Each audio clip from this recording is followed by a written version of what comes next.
अरे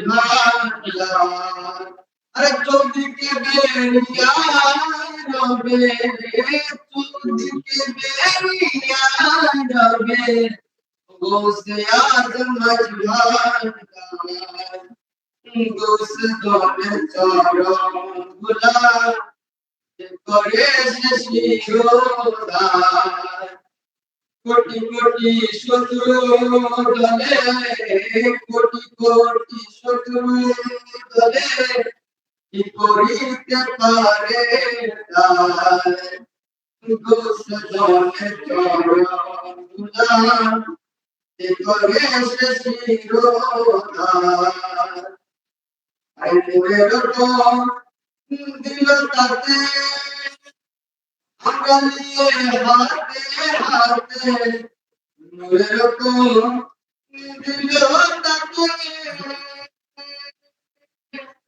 আঙ্গালিয়ে হাতে হাতে সমুখে গাহিব নমো সমুখে গাহিব নমো নূরে আলম ভান্ডার আরে সমুখে গাহিব নমো সমুখে গাহিব নমো নূরে আলম ভান্ডার গোস দনের চরণ গুলাম যে করে সে শিরোধার আরে কোটি কোটি শত্রু দলে কোটি কোটি শত্রু দলে কি করিতে পারে তার গোস দনের চরণ গুলাম যে করে সে শিরোধার তাহার দান মনে হার দিলে আমরা পোশাক তাহার দান মনে হার দিলে আমরা পোশাক নূরের বিজলি ছটে নূরের বিজলি ছটে উসরাত হব পার নূরের বিজলি ছটে নূরের বিজলি ছটে উসরাত হব পার গোস দনের চরণ গুলাম যে করে সে শিরোধার কোটি কোটি কোটি শত্রু দলে কি করিতে পারে তার গৌস ধনের চরণ দুলা যে করেছে শিরোদার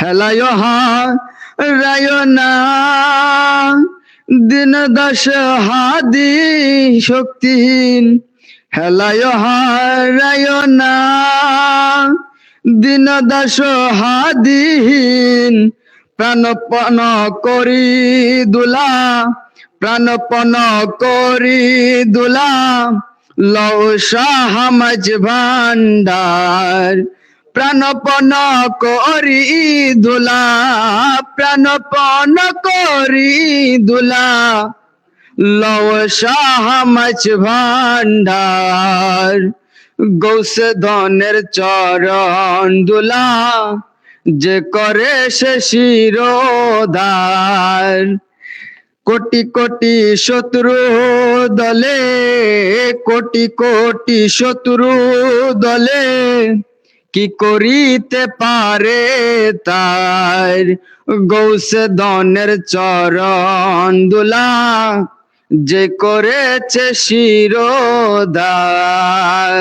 আসসালামু আলাইকুম ওয়া রাহমাতুল্লাহি ওয়া বারাকাতুহু।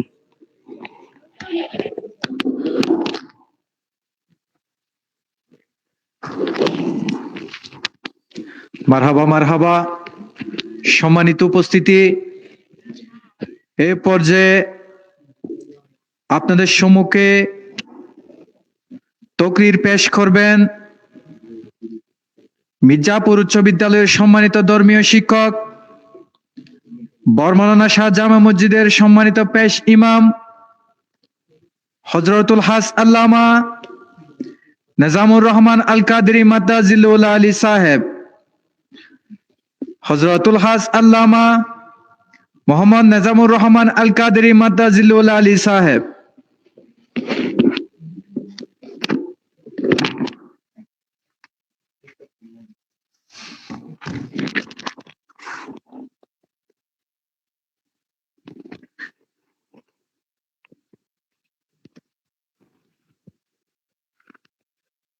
السلام عليكم ورحمة الله وبركاته.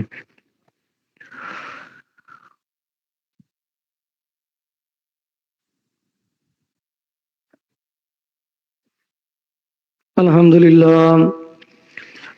لله نحمده ونستعينه ونستغفره ونؤمن به ونتوكل عليه ونعوذ بالله من شرور أنفسنا ومن سيئات أعمالنا. من يهده الله فلا مضل له ومن يضلله فلا هادي له.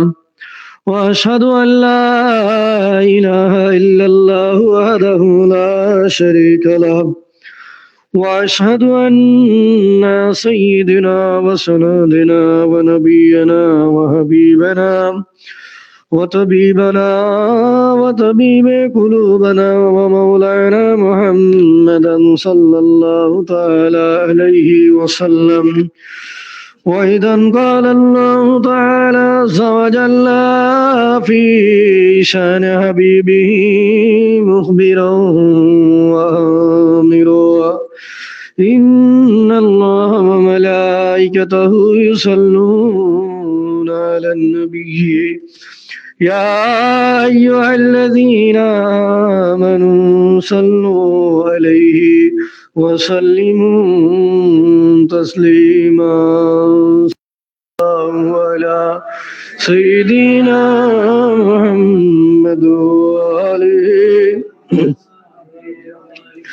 اللهم صل على سيدنا مولانا محمد وعلى آل سيدنا. अर्श हक है मसनद रिफात रसूलुल्लाह की देखनी हशर में इज्जत रसूलुल्लाह की. अल्लाहुम्मा सय्यिदना मौलाना मुहम्मद वअला आलि सय्यिदना मौलाना ला रब्बिल अर्श जिसको जो मिला से मिला बटती है कौनैनों में नियामत रसूलुल्लाह की. अल्लाहुम्मा सय्यिदना मौलाना मुहम्मद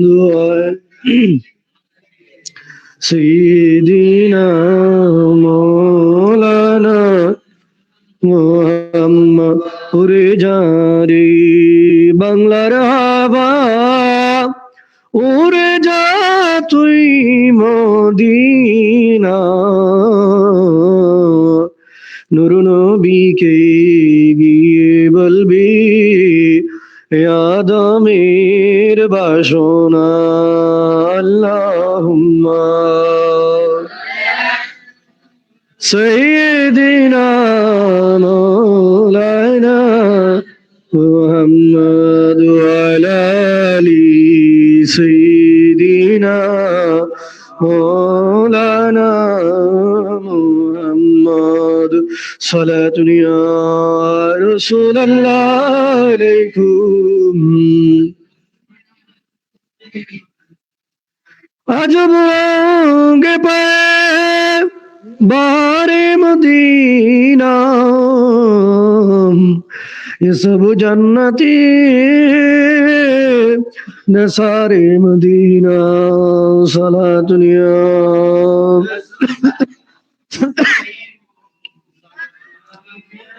हबीब अल्लाह बकरी ख्वाहिश गैरान अगिसनी या रसूल अल्लाह परेशान मो अगिसनी या रसूल अल्लाह सलातुनिया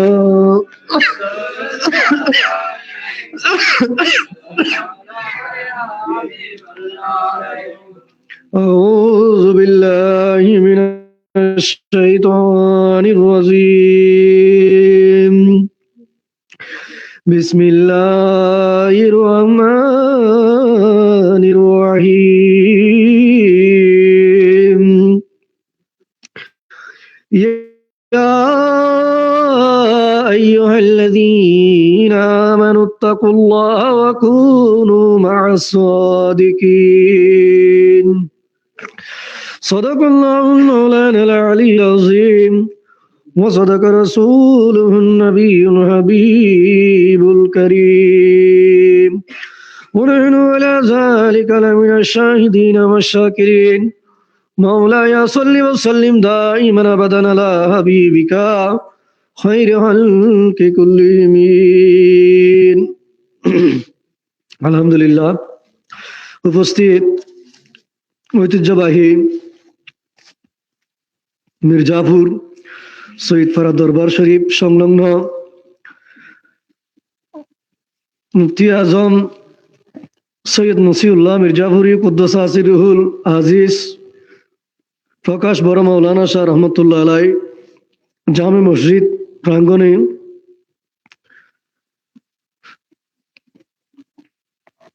গৌসিয়া মাইজবান্ডারিয়া মসিহিয়া সংগঠনের উদ্যোগে আয়োজিত আজকের মাসিক মাহফিল, উক্ত মাহফিলে আপনারা যারা এসে উপস্থিত হয়েছেন সকলের শুকরিয়া আদায় করি এবং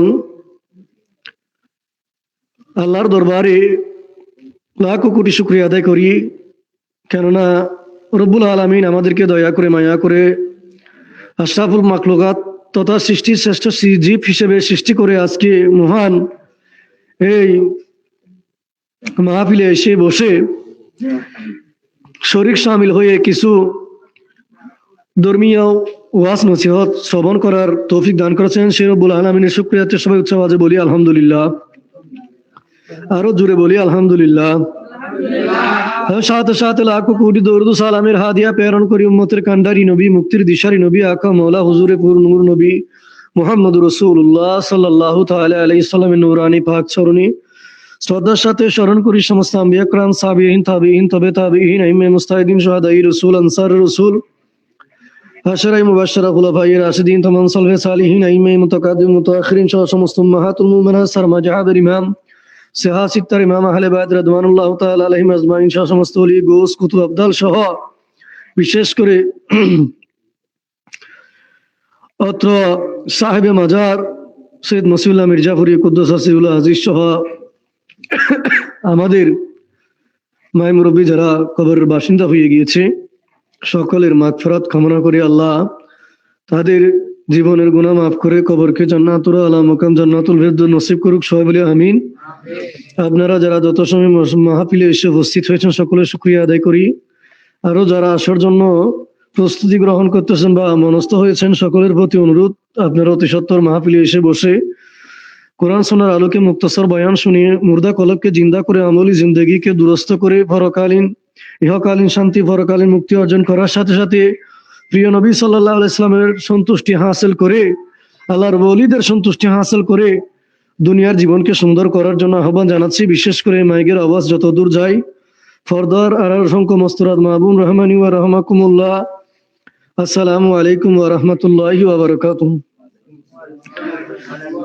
সম্মানিত হাজরিন, আজকে মাহফিলের মধ্যে ইতিমধ্যে আমাদেরকে নামাজ বিষয়ক প্রশিক্ষণ দিয়ে চলে গেছেন স্নেহের ছোট ভাই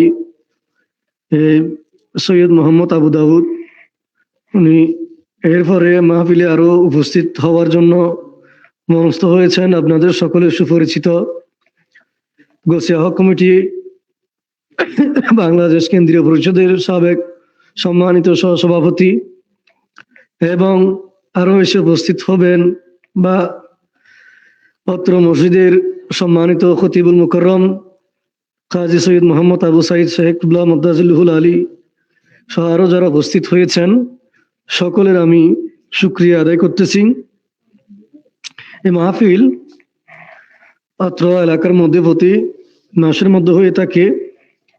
আমরা মাহফিল করার পিছনে একটি উদ্দেশ্য আমরা সংগঠন করেছি। সংগঠন করতে হয় এই জন্য যে আমরা সংঘবদ্ধ হয়ে প্রত্যেকটি কাজ আঞ্জাম দেব। তো সংগঠনটি আমরা কি নামে করেছি? মানুষ বিভিন্ন কিছু ইউথ সাইকেল, মানে যুবক দল, ইংলিশ নাম দেয় আর কি, ইউরোপিয়ান নাম। আবার অনেকে বাংলার মধ্যে দেয় যুব সংগঠন, অনেকে দেয় শান্তি সংঘ, এরকম বিভিন্ন কিছু সংঘ দেয়। তো ওই সংঘগুলোর মধ্যে বিভিন্ন নাচ গানও থাকে, কারণ ওই সংঘর মধ্যে কোনো আল্লাহর বলির নাম নেই, কোনো নবী রসুলের নাম নেই। তা আপনারা করেছেন গাউসিয়া, গৌসেফা গৌসে ভান্ডারির নাম, মাইজ ভান্ডারি এটাও আছে, মসিহিয়া, তাই সবগুলো আল্লাহর বলিদের নাম। সেজন্য এই ধরনের সংগঠনের মধ্যে যে উচ্ছৃঙ্খল নাচ গান এগুলা হওয়া বৈধতা নেই, অবৈধ এগুলা।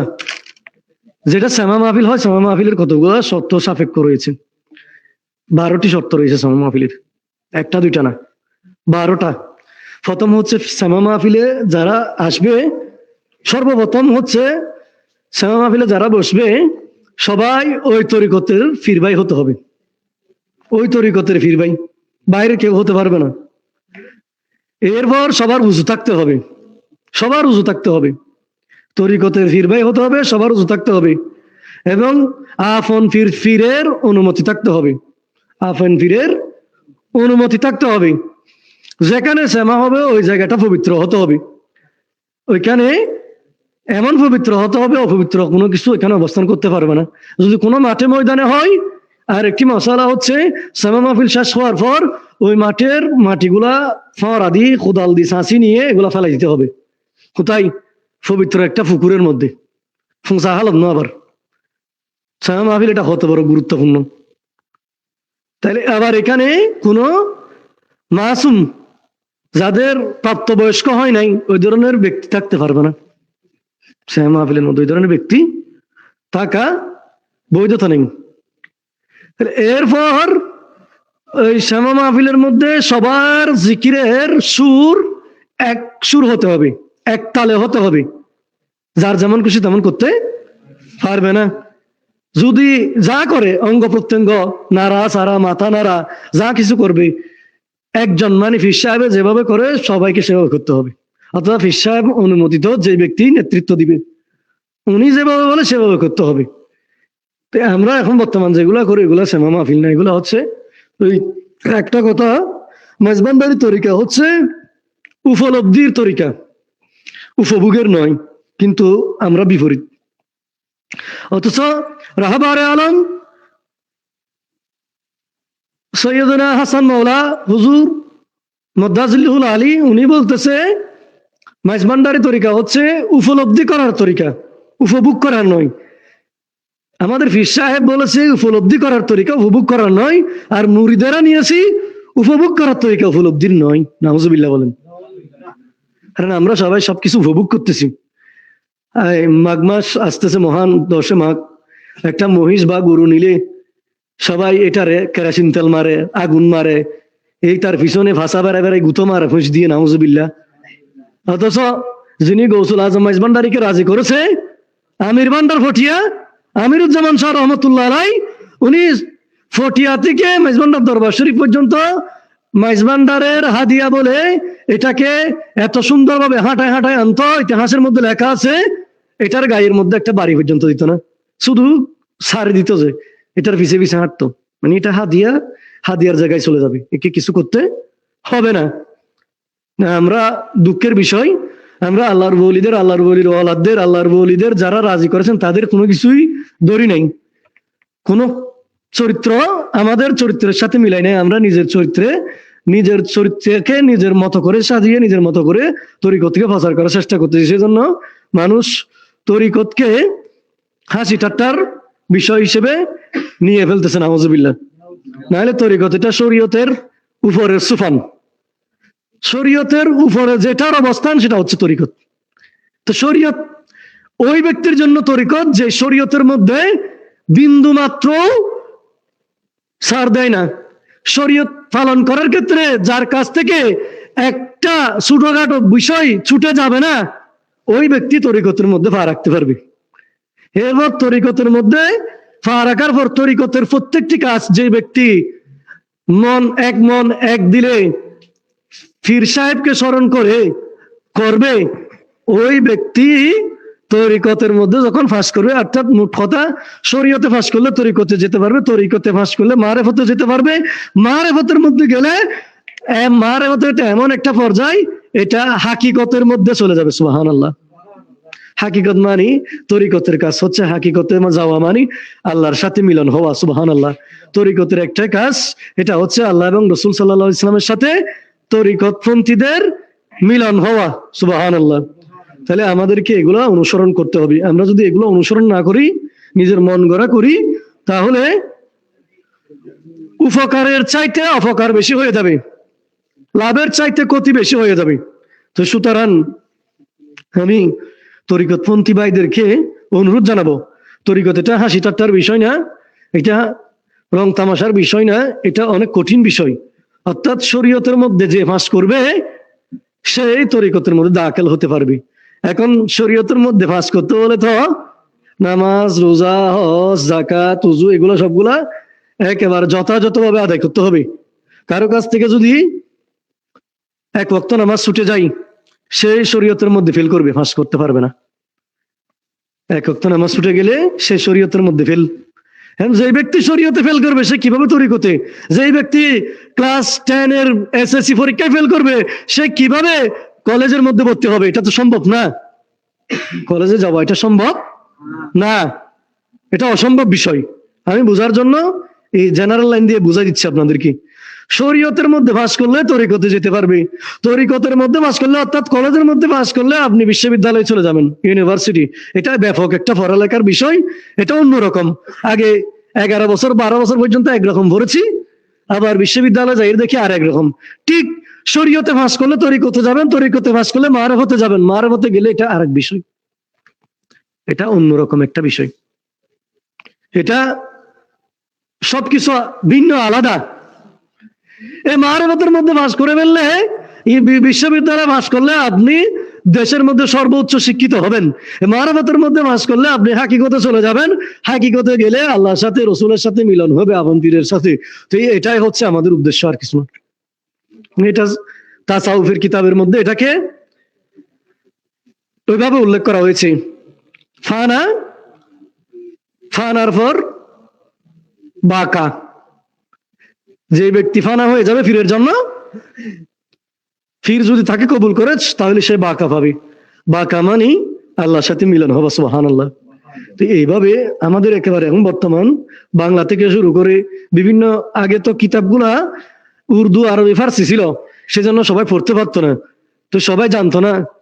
পড়ার ইচ্ছে থাকলেও অনেকে পারতো না, হুজুর লাগতো। আবার অনেক হুজুরে এগুলা টাকা পয়সা নিয়ে ভুলভাল আলোচনা করতো, সেজন্য মানুষ সঠিকটা জানতো না। এখন বর্তমান সময় এসে এগুলা বাংলা, অর্থাৎ বাংলা, ইংরেজি বিভিন্ন ভাষায় অনুদিত হচ্ছে। বিভিন্ন ভাষার মধ্যে অনুদিত হওয়ার কারণে যারা যে ভাষায় পারদর্শী তারা সেই ভাষায় এটা বুঝে নিতে একেবারে সক্ষম হয়ে যাচ্ছে। আবার এখানে ভুল অনুবাদও করা সম্ভব নয়, কারণ এটা অনুবাদ হওয়ার পর বিভিন্ন আলেম ওলামাদের কাছে পাঠানো হয় যে এটা সঠিক হয়েছে কিনা। তারা পরে দেখে এটার মধ্যে কোনো ভুল থাকলে এটা বের করে দেয়। তাহলে এরপর পাঠকের কাছে গেল, পাঠকে ভুল থাকলে এটা ধরে নিতে পারে। তো সুতরাং আমি অনুরোধ জানাবো, আপনারা পড়েন, যত বেশি পড়বেন তত বেশি জানবেন। এটা যারা বিশ্ববিদ্যালয়ে পড়ুয়া ছাত্র তারাও জানে, পড়তে হয়, না পড়লে পিছিয়ে রয়। এটা হচ্ছে একটা বাংলা প্রবাদ, পড়তে হয়, না পড়লে পিছিয়ে রয়। তো সেজন্য আপনি আগে নিজেকে গড়ে তোলেন পড়ালেখা করে, না হলে আপনি আপনার যেটা উদ্দেশ্য এটা হাসিল করতে পারবেন না। তাহলে আমি এদিকে যাচ্ছি না, আমি যেটা বলতে চেয়েছিলাম এটা সংগঠনের ক্ষেত্রে, আমি সংগঠনের খাতিরে সকলে যাতে আমরা সুন্দরভাবে সংগঠনকে গুরুত্ব দিয়ে এবং গৌসুল আজম মেজবান্ডারিকে হাজার নাজার জেনে সমস্ত কাজ যেন আদবের সাথে করি, এটার জন্য আমি এই কথাগুলো বলেছি। এখন যে আজকে এই বর্তমান মাস চলতেছে, যার মাধ্যমে আমরা পাক ভারত মহাদেশের মধ্যে আজকে থেকে 900 বছর আগে ইসলাম ধর্মকে উপহার হিসেবে পেয়েছি। সৈয়দনা খাজা মঈনুদ্দিন আসমিরি সঞ্জিরি রাদিয়াল্লাহু তাআলা আনহু, ওনার ওফাত দিবসের মাস চলতেছে। এবং আমি আপনাদেরকে বিশেষ করে এই দুইটা বিষয়ে দুইটা কথা বলে ইনশাল্লাহ আমি শেষ করে দেব। যেহেতু আজকের আমাদের সভাপতি সাহেব উনি এসে পড়েছেন, ওনার বক্তব্যের মাধ্যমে মাহফিল শেষের দিকে যাবে ইনশাল্লাহ। তো আমি এই দুইটা বিষয় বলবো, যাতে আমরা আমাদের মধ্যে হিংসা বিদ্বেষ বেশি এবং আমরা সহজে মিলেমিশে থাকতে চাই না। সমাজবদ্ধ হওয়ার কারণ হচ্ছে মানুষ, অতীতে মানুষেরা বিপদগ্রস্ত ছিল, বিভিন্ন হিংস্র প্রাণী থেকে বাঁচার জন্য দেখতেছে তাদেরকে ঐক্যবদ্ধ হতে হবে। তো ঐক্যবদ্ধ হতে হলে তাদেরকে হিংস্র প্রাণীরা চতুর্দিকে আক্রমণ, কারণ আমার সামনে দুইটা হাত আছে, চোখ আছে, না যা কিছু আছে সামনে, পিছন থেকে একটা প্রাণী এসে যদি আক্রমণ করে আমি পিছনে দেখবো না। তাহলে আমরা যদি দুইজন হই, একজন সামনে একজন পিছনে, এভাবে দুইজন প্রাণীর সাথে আপ্রাণ চেষ্টা করব, নিজের যান বাঁচানোর জন্য যুদ্ধ করব। কিন্তু দেখা যাচ্ছে ডান দিক থেকে বাম দিক থেকে আবার দুইটা প্রাণী এসে আমাদেরকে আক্রমণ করতেছে। তাহলে ডান দিক থেকে বাম দিক থেকে দুইজনের সাথে আক্রমণে মোকাবেলা করার জন্য আরো দুইজনের প্রয়োজন। তাহলে আমরা 4 জন হয়ে গেলাম। 4 জন চারদিকে দাঁড়িয়ে যখন সবার ফিট একসাথে লাগাই দিয়ে যখন আমরা যুদ্ধ করতে লাগলাম, সমস্ত হিংস্র প্রাণী আমাদের কাছে পরাজয় বরণ করলো। যে আমরা 4 জন ঐক্যবদ্ধ হওয়ার কারণে হিংস্র প্রাণীগুলো আমাদের থেকে দূরে সরে যেতে বাধ্য হয়েছে, এরা আমাদেরকে আর হামলা করতে ভয় পাচ্ছে, কেননা আমরা 4 জন ঐক্যবদ্ধ হয়েছি। এটাকে বলা হয় সমাজবদ্ধতা। সুবহানাল্লাহ। সেজন্য আমরা নিজেকে প্রথমে বেঁচে থাকার তাগিদে সবাই সমাজবদ্ধ হয়ে বসবাস করা শুরু করেছি। এরপরে দেখা যাচ্ছে মানুষের মধ্যে বিভিন্ন মতভেদ, বিভিন্ন পার্থক্য দেখা দিচ্ছে। তো মানুষের প্রয়োজনে আল্লাহ এই মতভেদ পার্থক্য দেখা না দেওয়ার জন্য মানুষ বিভিন্ন রকম, মানুষের মনও বিভিন্ন রকম বৈচিত্র্যময়, এক একজনের মন এক এক রকম, এক একজন এক একটা জিনিস চাই। সেজন্য সবাই এক হতে পারবে না। তো এটা ভেবে আল্লাহ সবার জন্য একটা ধর্ম মাধ্যমে একটা ধর্মের ব্যবস্থা করে দিয়েছে, যে এই ধর্মের এটা অনুসরণ করো, এটার মধ্যে যে নিয়মগুলো আছে এগুলো মেনে চলো। এগুলো যদি অনুসরণ করে তাহলে তোমাদের মধ্যে আর মতানৈক্য হবে না। তোমরা প্রত্যেকটা ক্ষেত্রে এই কাজগুলো শুদ্ধভাবে আঞ্জাম দিতে পারবে। আলহামদুলিল্লাহ, আমাদের মাহফিলের মধ্যে আজকে মাহফিলের সম্মানিত সভাপতি সৈয়দ ফরিদউদ্দিন সাহেব উনি এসে উপস্থিত হয়েছেন। আসসালামু আলাইকুম।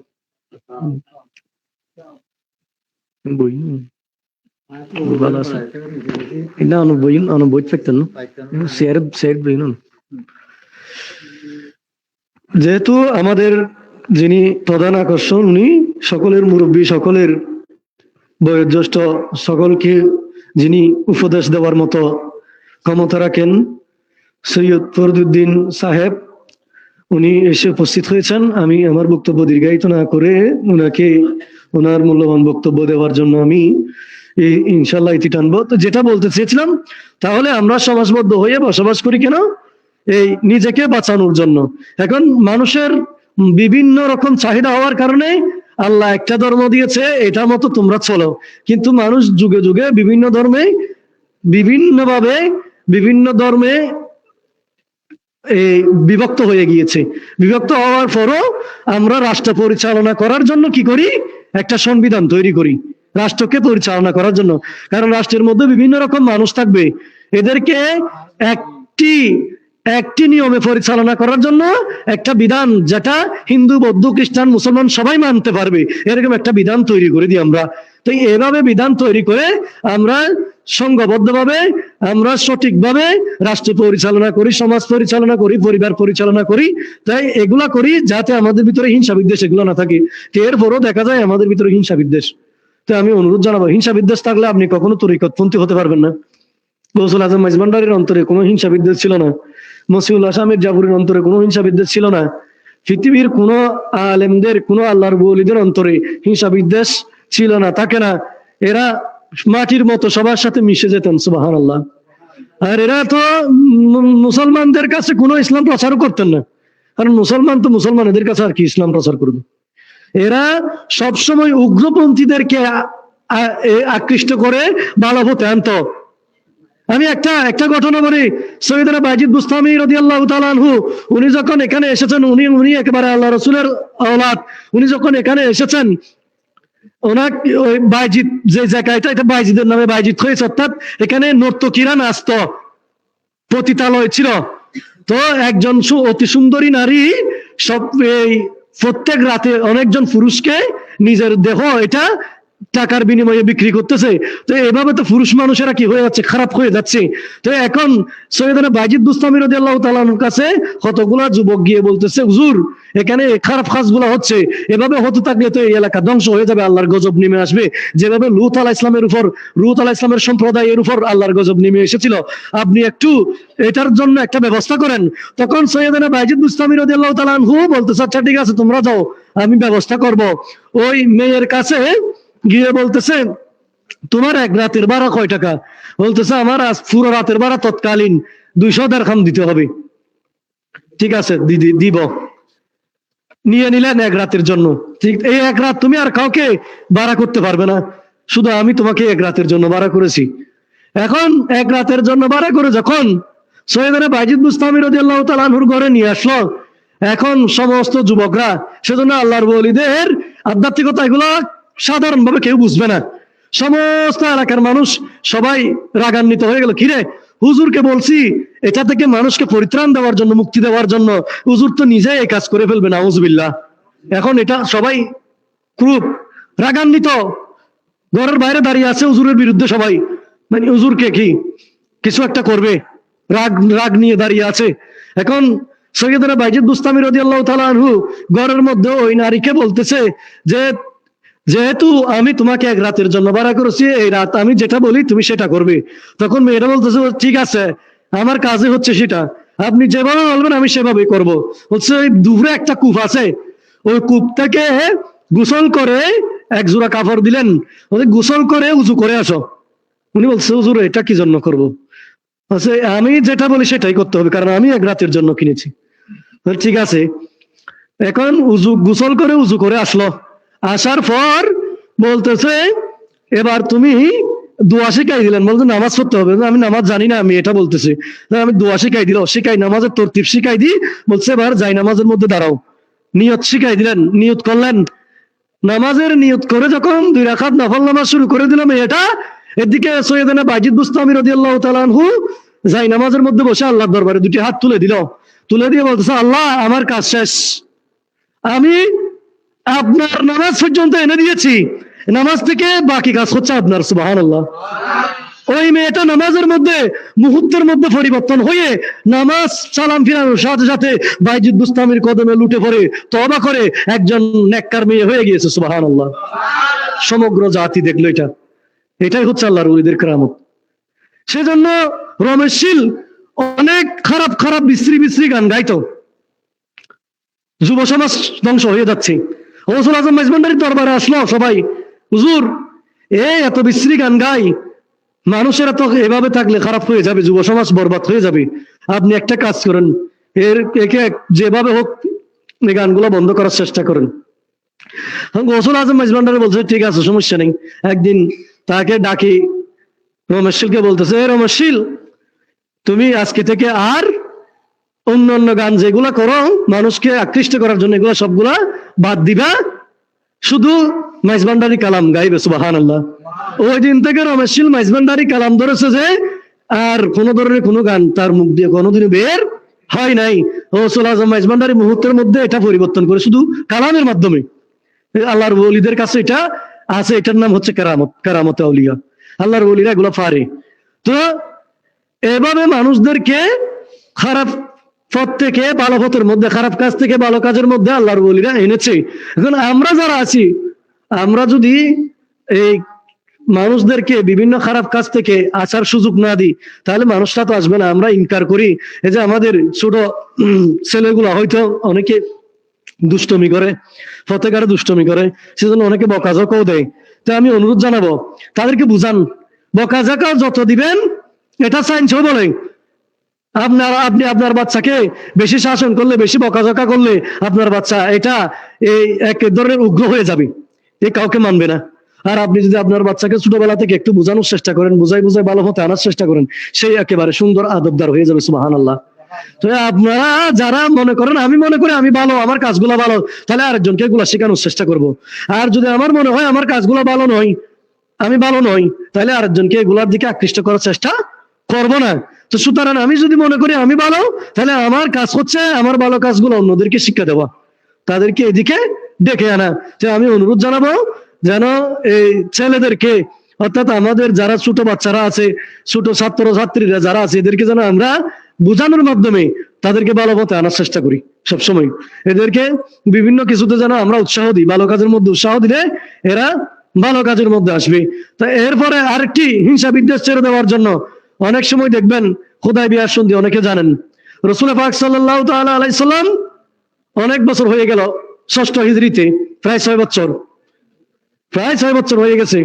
6ষ্ঠ হিজরিতে কি করবে?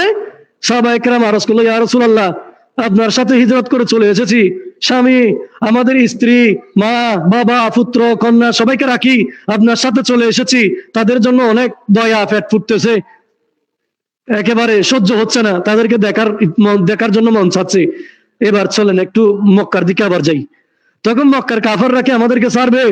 তাদের বিরুদ্ধে পর্যন্ত 2-3টা যুদ্ধ পরিচালিত হয়েছে, তারা তো আমাদেরকে ছাড়বে না গেলেও। কেন? আমরা এখন শক্তিশালী। তখন 1400 সাহাবা হয়েছে, সুবহানাল্লাহ। তো সবাইকে নিয়ে রাসূল পাক সাল্লাল্লাহু আলাইহি ওয়াসাল্লাম রওনা দিয়ে গেলেন। রওনা দিয়ে যখন হুদায়বিয়া নামক স্থানে গেলেন, একটা কুফের স্থান, ওইখানে একটা সাহাবী গাছ আছে, বাইবেল গাছ, এটাকে সাহাবী গাছ বলে। ওইখানে মক্কার ইহুদিরা বাধা দিলেন যে তোমরা এখানে আসতে পারবে না মুসলমানেরা। তো সন্ধি করার জন্য আমার রাসূল পাক সাল্লাল্লাহু আলাইহি ওয়াসাল্লাম হযরত উসমান গনি জুন্নুরাইন রাদিয়াল্লাহু তাআলা আনহুকে প্রতিনিধি নিয়ে পাঠালেন মক্কা শরীফের মধ্যে, যে একটা সন্ধি করে আসো, সন্ধির মধ্যে যেটা চুক্তি হবে আমরা সেটা স্বাক্ষর করে সেটা অনুযায়ী চলবো, যাতে কেউ কারোর প্রতি কোনো আক্রমণ না করি। শুধু এই কথাটা একেবারে সংক্ষিপ্ত করতেছি। ওইখানে প্রথম শর্ত ছিল, এই মদিনা থেকে যারা মক্কা শরীফে আসতেছে এরা এবছর আর আসতে পারবে না, চলে যাবে। যেখানে আসছে এখান থেকে, মানে হুদায়বিয়া নামক থেকে চলে যেতে হবে, এরা আর আসতে পারবে না। আগামী বছর আসলে 3 দিন থাকতে পারবে, 3 দিনের বেশি থাকতে পারবে না।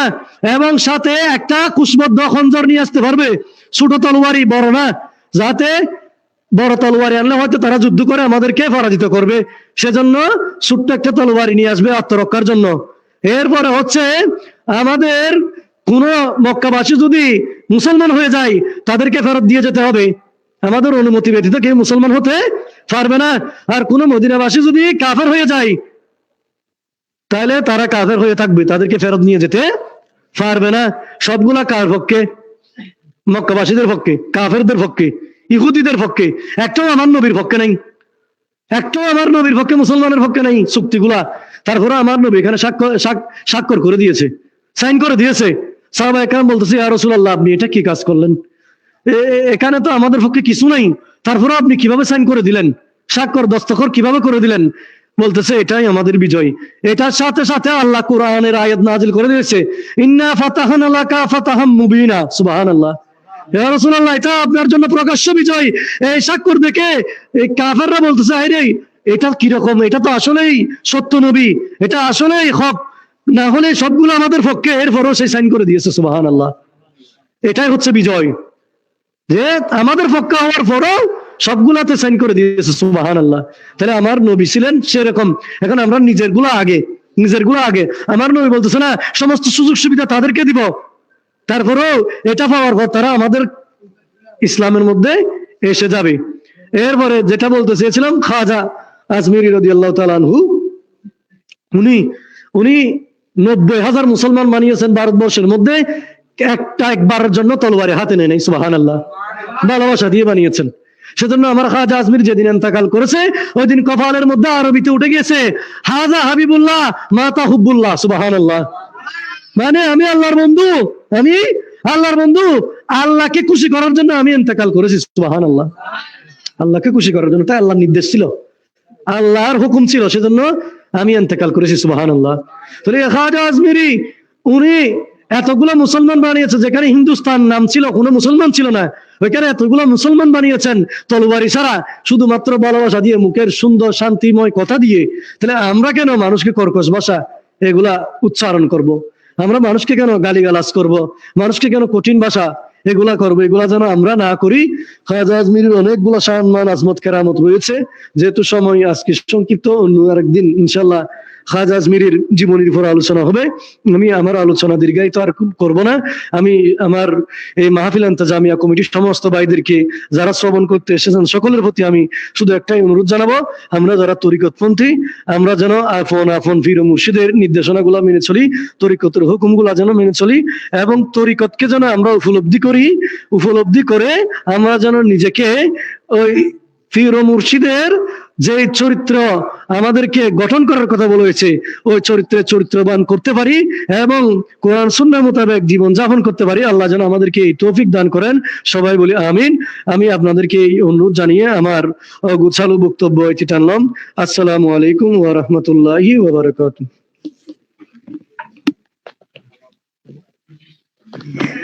ঠান্ডা ভরত তো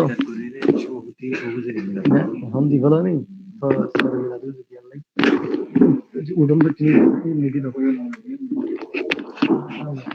মারহাবা মারহাবা।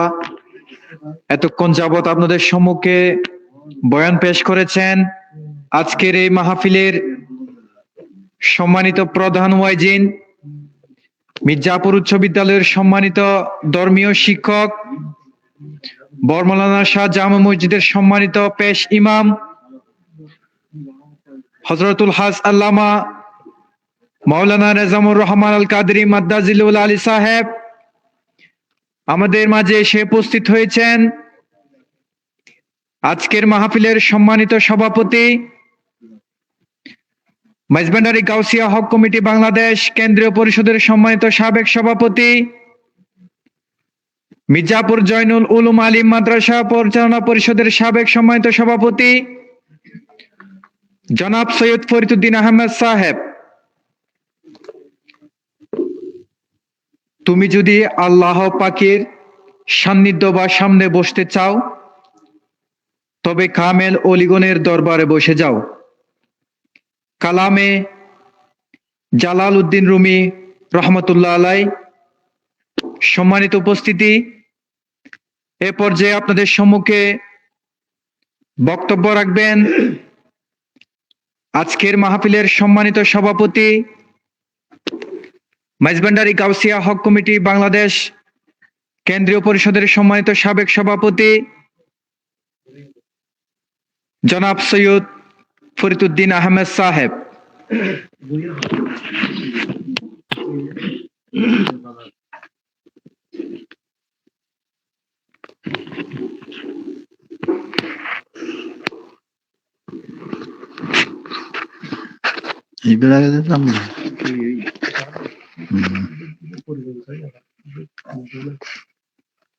আউযু বিল্লাহি মিনাশ শাইতানির রাজিম। বিসমিল্লাহির রহমানির রহিম। আজকের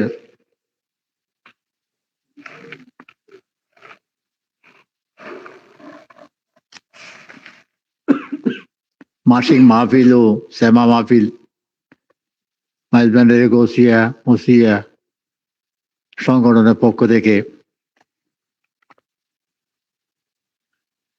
আয়োজিত এই সভা, এই মাহফিলে বক্তব্য প্রদান করেছেন আমার কিছুক্ষণ আগে সম্মানিত পেশ ইমাম,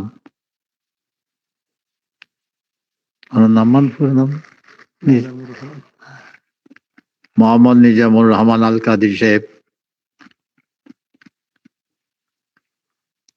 সাংগঠনিক সম্পাদক সৈয়দ মোহাম্মদ আবু দাউদ, আরো উপস্থিত আছেন আমার সম্মুখে এই সংগঠনের ছোট ছোট আমার স্নেহভাজন ছেলেরা, কয়েকজন আমার মুরব্বী শ্রেণীর লোক, মাইজভান্ডারি গড়নের একজন লেখক জনাব আজাদ, সকলের প্রতি রইল আমার সশ্রদ্ধ সালাম। আসসালামু আলাইকুম ওয়া রাহমাতুল্লাহি ওয়া বারাকাতুহু। আজকে 7ই জানুয়ারি, 7ই জানুয়ারি আমার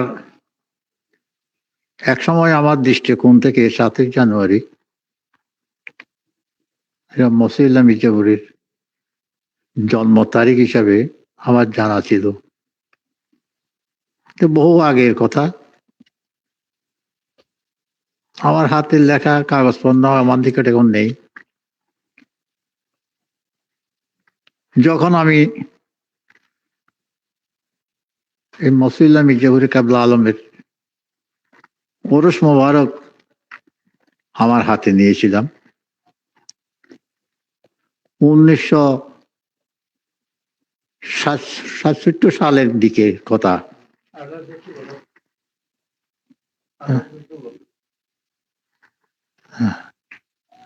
1967 সালে যখন এই দরবারের পুরুষের দায়িত্ব আমার নিকটে এসেছিল, তখন আমি একটু গবেষণা আমার ছিল। সেই গবেষণায় আমি যেটা পেয়েছিলাম গৌসুল আজম মাইজভান্ডারির দরবার হতে 23 পৌষ 7ই জানুয়ারি, এতটুকু আমার মনে আছে। কিন্তু লিখিতভাবে আমার নিকট কিছু নেই। 1906 সালে এবং 7 সালে দুইটা ম্যাগাজিন আমি করেছিলাম। মাওলানা করিম সাহেবের ওরস শরীফের সময়, তো ওনার নিকট সেই ম্যাগাজিন গুলো আছে। সেখানে আছে কি না তাও আমি জানি না, কারণ আমার নিকট সেই ম্যাগাজিন গুলা নেই। বয়সের সন্ধিক্ষণে এগুলো আমার থেকে ওগুলা চলে গেছে। তারপরও মনে হয় মাইজভান্ডার শরীফের আহমদিয়া মন্দিরে শাহ সৈয়দ দিদার আলম মাইজভান্ডারি কাবলা আলমের ওখানে থাকতে পারে। মসিউল্লাহ মির্জাপুর কাবলা আলমের জন্ম। তবে 1816 এটা ঠিকই আছে। এটা যে কোনো দিকে বিচারণ করলে দেখা যায় সেটা 1816 হিসেবে পাওয়া যাবে। সেই উপলক্ষে আজকের এই ছেলেদেরই সভা। ছেলেরা একটা উদ্যোগ নিচ্ছে, আমি আনন্দিত। আজকে আমি এসেছি এখানে দুই একটা কথা বলবো। সেই জন্য সর্বপ্রথম আমি আল্লাহ রাব্বুল ইজ্জতের দরবারে শুকরানা গুজার করি, যেহেতু আমার এই আমি আসতে পেরেছি এই অনুষ্ঠানে, আমাকে আনয়ন করেছেন, সেই জন্য ওনার দরবারে শুকরিয়া জ্ঞাপন করি। সালাম জ্ঞাপন করি নবী করিম সাল্লাল্লাহু আলাইহি ওয়াসাল্লামের রওজা শরীফে দেখার সুযোগ হয়েছিল। একবার গিয়েছিলাম, মক্কা মদিনা শরীফ থেকে এসেছিলাম। রব্বুল ইজ্জতের দরবারে আমার হাজারো সালাম জ্ঞাপন করি। গৌসুল আজম বরফির আব্দুল কাদের জিলানী কেবলা আলমের দরবারে সালাম জ্ঞাপন করি। খাজা চিশতি হাজার নিজামুদ্দিন ওলি হাজা মহিউদ্দিন ওলি দরবারে সালাম জ্ঞাপন করি। গৌসুল আজম মাইজভান্ডারী শাহ হাফিজ সৈয়দ আহমদুল্লাহ কদ্দাস সিরুল আজিজের দরবারে, বাবা ভান্ডারী বাবা গোলামুর রহমান কেবলা আলমের দরবারে সালাম জ্ঞাপন করি। আমনিলক ওয়ার্সেলের দরবারে সালাম জ্ঞাপন করি। ওসি গৌসুল আজম শাহ হাফিজ সৈয়দ দাদা হাসান মাইজভান্ডারী কেবলা আলমের দরবারে সর্বশেষ সালাম জ্ঞাপন করি বিশ্বলি শাহিন শাহ জিয়াউল মাইজভান্ডারী কদ্দাস সিরুল আজিজের কদমে এবং সালাম জ্ঞাপন করি মুফতি আজম শাহ হাফিজ সৈয়দ মসিউল্লাহ মির্জাপুরী কেবলা আলমের দরবারে এবং তার দুইজন শাহজাদা ফজলুল হক ও ফজলুল বারী দাদা হুজুর দরবারে। তোর সঙ্গে আমি সালাম জ্ঞাপন করি আমার দাদাজান হাফেজ তাফাজ্জুল হোসেন সাহেব খলিফায়ে গৌসুল আজম মাইজভান্ডারীর দরবারে। আরো সালাম জ্ঞাপন করি মসিউল্লাহ মির্জাপুরীর অলাদ পর্যন্ত যারা দুনিয়া থেকে গেছেন, সর্বশেষ মাহকুর ইসলাম সহ সকলের রুহানিয়তের উপর আমার সালাম জ্ঞাপন করি। এবং এইখানে যারা উপবিষ্ট আছে আমার ছোট ছোট ছেলেরা, আমার ভাইয়েরা, সকলের আত্মীয় স্বজন মা বাপ যারা দুনিয়া থেকে বিদায় নিয়েছেন তাদের দরবারে সালাম জ্ঞাপন করি। আসসালামু আলাইকুম ওয়া রাহমাতুল্লাহি ওয়া বারাকাতুহু।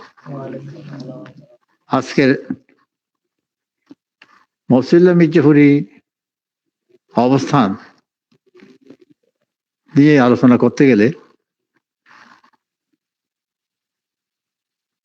আমি বলবো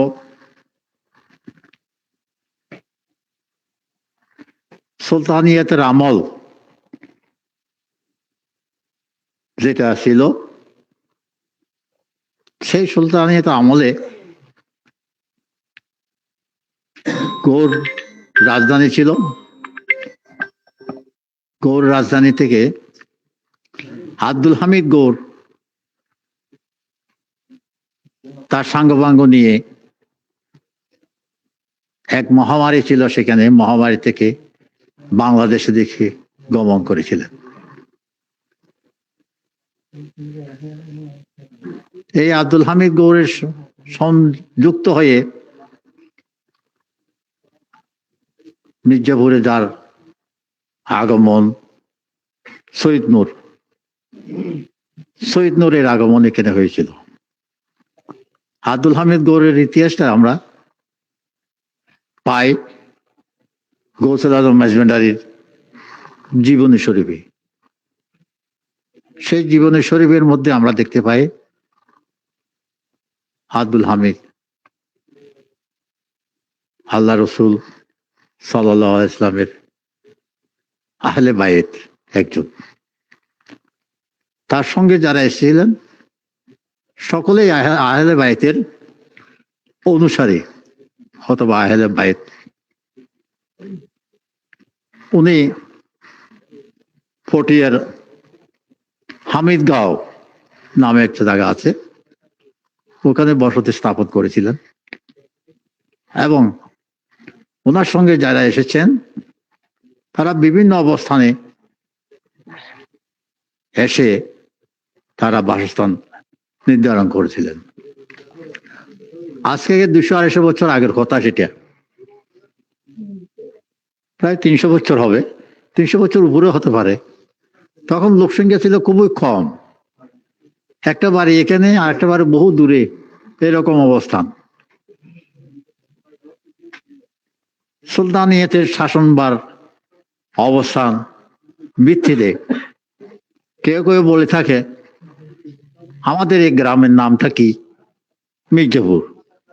মির্জাপুর কেমনে আসলো সেটা আমরা রিসার্চের মধ্যে যেটা পেয়েছি, সেটা হচ্ছে মির্জা বাকের, মির্জা তাহের, দুজন সেই নবাবের পরিবারের ব্যক্তি এখানে বসতি স্থাপন করেছিলেন। তাদের বসতিটা ছিল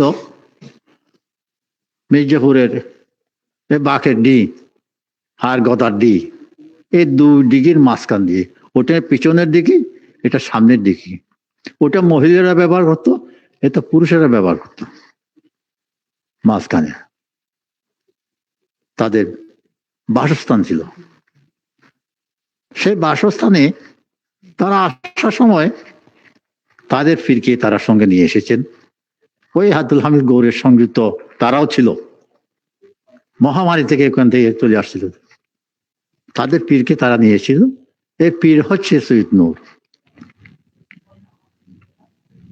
সৈয়দ নূরের পরবর্তী বংশ সৈয়দ মাহাদি, সৈয়দ মাহাদির পরবর্তী বংশ সৈয়দ আজম, এবং সৈয়দ আজমের পরবর্তী বংশ সৈয়দ তামাজউদ্দিন। এই ইতিহাসগুলা আমরা আমার বড় ভাই মরহুম সৈয়দ ফজল কাদের এবং মরহুম সৈয়দ আবু তাই সাহেব, তাদের সঙ্গে আলোচনার মাধ্যমে আমরা এগুলো পেয়েছিলাম। পাওয়ার পর সৈয়দ তামাজউদ্দিনের 3 ছেলে, প্রথম সৈয়দ আহমদুল্লাহ, দ্বিতীয় সৈয়দ মোহাম্মদুল্লাহ, তৃতীয় সৈয়দ মসিউল্লাহ। 3 ছেলে জ্ঞানী ছিলেন এবং তৎকালীন দেশে তেমন কোনো লেখাপড়ার সুযোগ তেমন ছিল না। মাদ্রাসা, মক্তব, বড় বড় মাদ্রাসা তেমন ছিল না। চট্টগ্রাম বুকেও মনে হয় সেরকম একটা মাদ্রাসা তখন যুগে ছিল না। যা লেখাপড়া করেছে ধর্মীয় শিক্ষা, সেটা ওই তাদের বংশগতভাবে যারা এসেছিলেন তাদের মাধ্যমে এটা নিজেরাই করেছেন, তাও আরবি এবং ফার্সি। উর্দু তেমন ছিল না, আরবিতে ছিল, ফার্সিতে ছিল, এই দুইটাই ধারায় লেখাপড়া করছিল। তার মধ্যে মসিউল্লাহ মির্জাপুরী তার 27-28 বছর বয়সে ওনাকে ওনার পরিবার ক্যালকাটা আলিয়া মাদ্রাসায় প্রেরণ করে। সেখানে 7-8 বছর ছিলেন। ওইখান থেকে উনি ওইখানে আলিয়া মাদ্রাসা, আর কোনো মাদ্রাসা এই এলাকাতেই ছিল না। কষ্ট করে যাইতে হতো, কষ্ট করে আসতে হতো। নৌকা পথ, ছোটখাটো স্টিমার, এগুলোর মাধ্যমে যাওয়া আসা ছিল। বন্দর ভিত্তিক আমাদের থেকে ক্যালকাটা বন্দরে যাওয়াটা বহু দূর ব্যাপার। তারপরেও এই চট্টগ্রাম বন্দর থেকে এই ছোট ছোট স্টিমারের মাধ্যমে তারা আসা যাওয়া করতো। এগুলো হচ্ছে ইতিহাস, এগুলো জানারও প্রয়োজন আছে। ওখান থেকে উনি ওনার আরো কয়েকজন মিলে হযরত গৌসুল আজম মেজভান্ডারী কেবলা আলম, আরো 2-1 মিলে ওনার এখানে বরফির আব্দুল কাদের জিলানী কেবলা আলমের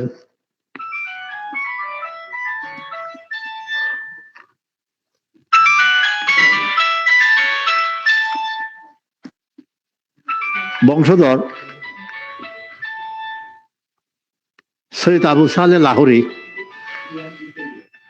নিকট বাইত হয়েছিলেন। বাইতের পর উনি লেখাপড়া করে সমাপ্তি করে পীরের নির্দেশ মোতাবেক বিভিন্ন মাহফিলে উনি যেতেন। বাংলাদেশের ক্যালকাটাও হচ্ছে বাংলাদেশের অংশ। তখন ক্যালকাটাটা প্রথম পশ্চিমবঙ্গ বলে আর কি, ওই পশ্চিমবঙ্গ বাংলাদেশ, তখন বাংলাদেশই ছিল এটা। এটা বাংলাদেশ, ওইটাও বাংলাদেশ, একটা বাংলাদেশ ছিল। ওখান থেকে পীরের নির্দেশ মোতাবেক উনি এইখানে চলে আসেন। চলে আসে উনি যেই চর্চাগুলো ওনার থেকে নিয়েছেন, পাইয়েছেন,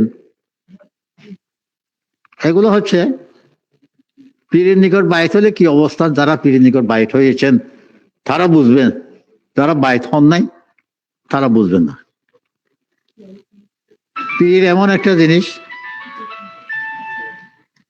পীর এমন একটা জিনিস যে জিনিস তারা চাইতে পেরেছেন,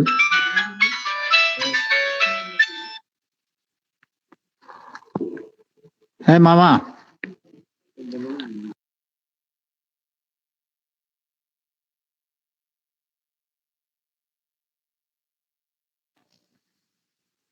এমন একটা জিনিস পীর, এটা বোঝানো বহুত কষ্টকর। আর যারা বুঝতে পেরেছে তারা পীরের জন্য পাগল। পীর যা কিছু বলে সবগুলাই তারা মেনে চলতে হয়, মানে এগুলো কষ্টকর, এগুলো বয়সও লাগে। এই ছোট বয়সে তোমরা হয়তো বুঝবে না, সেটা বুঝাইতে আমি চেষ্টা করলেও হবে না। এখানে বাইটি লোক বলতে আমি কাউকে তেমন দেখতেছি না, কোনো দরবারের বাইটি আছে কিনা, শুধু আমি ওদিকে যাচ্ছি না। ওনার যে পীরের নির্দেশ মোতাবেক উনি সেখানে ধর্ম প্রচার, মানুষকে হেদায়েত, সমাজ সেবা, লেখাপড়া, কারোর লেখাপড়ার প্রয়োজন হয় ডেকে এনে উনি সবক দেন। এইভাবে ওনার জীবন এখানে কয়েক বছর চলে গেছেন ওনার গ্রামের বাড়িতে। গ্রামটা ছিল কোথায়? সৈয়দ নূরের গ্রাম ছিল, যে তাদের পীরের নির্দেশ মোতাবেক তাদের পীরকে যেখানে অবস্থান দিয়েছিলেন সেখানে, সেটার নাম কি, খড়িল্লা পিঠা নাকি বলে, ওইদিকে পশ্চিম পাহাড়ে, ওইখানে এখনো আছে সেই নির্দেশনাগুলো। তাদের মির্জা আব্বাস, হ্যাঁ, এরা ওইখানে ওনাকে অবস্থানের জন্য দিয়েছিলেন, উনি ওইখানে থাকতো। পরবর্তীতে এই অবস্থানে ওনারা এসছেন। এই পশ্চিমের অংশ কিছুটা আছে, উত্তরের অংশ কিছুটা আছে, এটা নিয়ে তারা বাসস্থান সৃষ্টি করেছেন।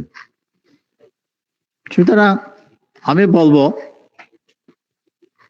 বসিল্লা মির্জা ফির কেবলা আলম কিছুদিন এখানে অবস্থান করে গ্রামের মহাজনকে কিছুটা আলোকিত করে ধর্মীয় শিক্ষা দিয়ে, জ্ঞান দিয়ে উনি চলে গেছেন শহরে। শহরে উনি থাকতেন খাতালগঞ্জ থাকতেন। সে খাতালগঞ্জে একটা মসজিদে উনি ইমামতি করতেন, সেটা বশিরুল্লাহ মসজিদ নামে পরিচিত। এখনো সেই মসজিদটা খাতালগঞ্জে যাইতে দেখা যায়। ফাঁসলার থানা পাশ হয়ে যখন দক্ষিণ দিকে যাবে সেখানে বশিরুল্লাহ মসজিদটা সেখানে আছে, আপনারা সেখানে দেখবেন। ওই বশিরুল্লাহ মসজিদে ইমামতি করতো। এবার একটা মাদ্রাসা, ছোট্ট একটা মাদ্রাসা, তো বড় মাদ্রাসা ছিল না, লেখাপড়া করাতো ছেলেদেরকে। এইভাবে কিছুদিন যাওয়ার পর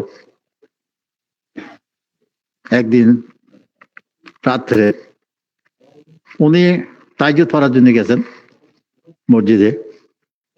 গিয়ে দেখে একজন ব্যক্তি কর্নারে, একদম মসজিদের কর্নারে এক সাইডে বসে,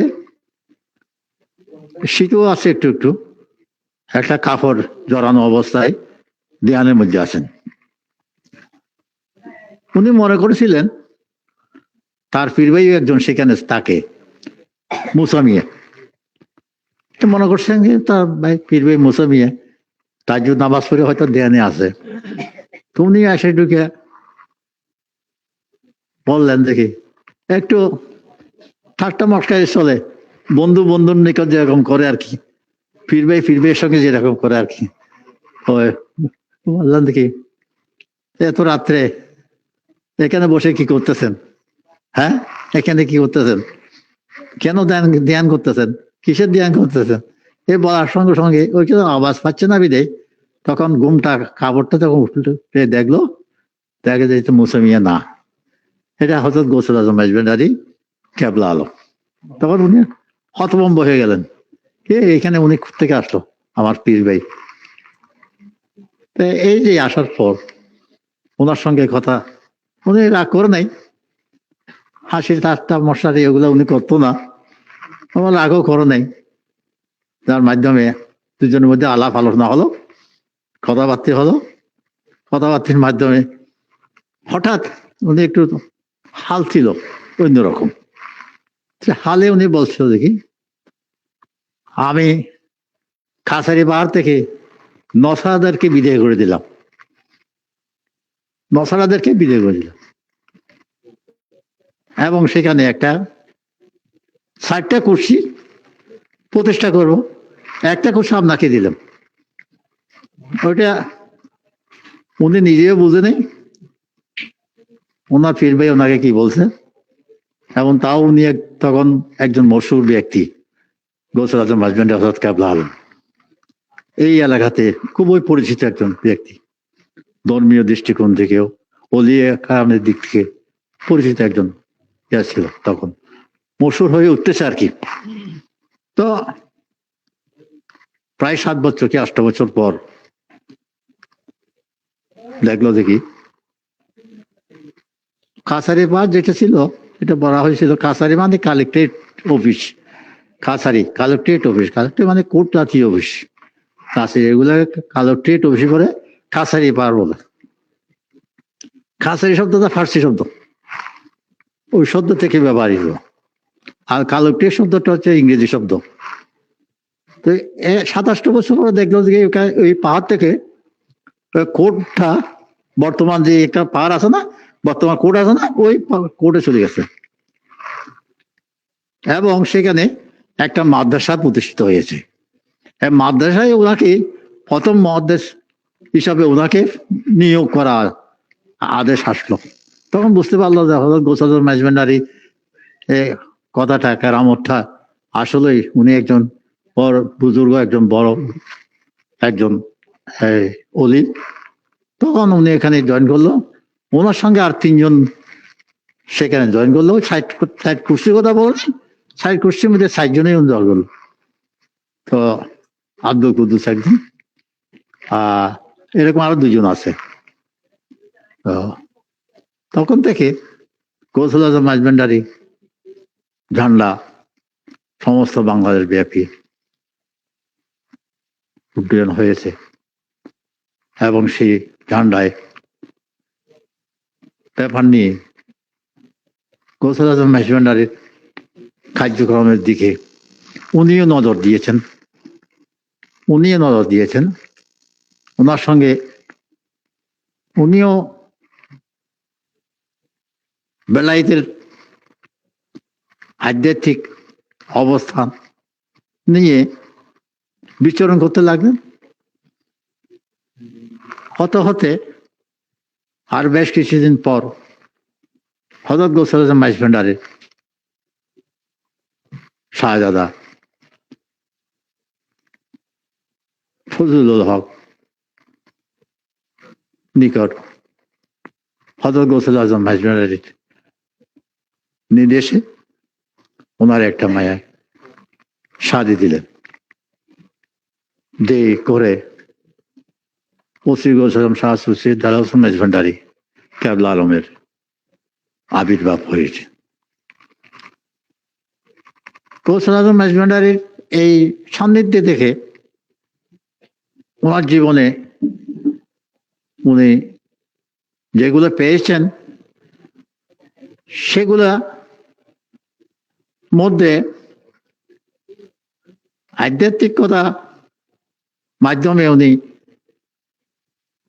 এই দেশের মধ্যে ওনার ধর্ম বিচরণ করার জন্য উনি প্রথমে একটা মাদ্রাসা এখানে স্থাপন করেন। এই খালি জায়গাটা তখন খালি ছিল, এখনো খালি আছে মনে হয় মাঠটা, ওই মাঠটাই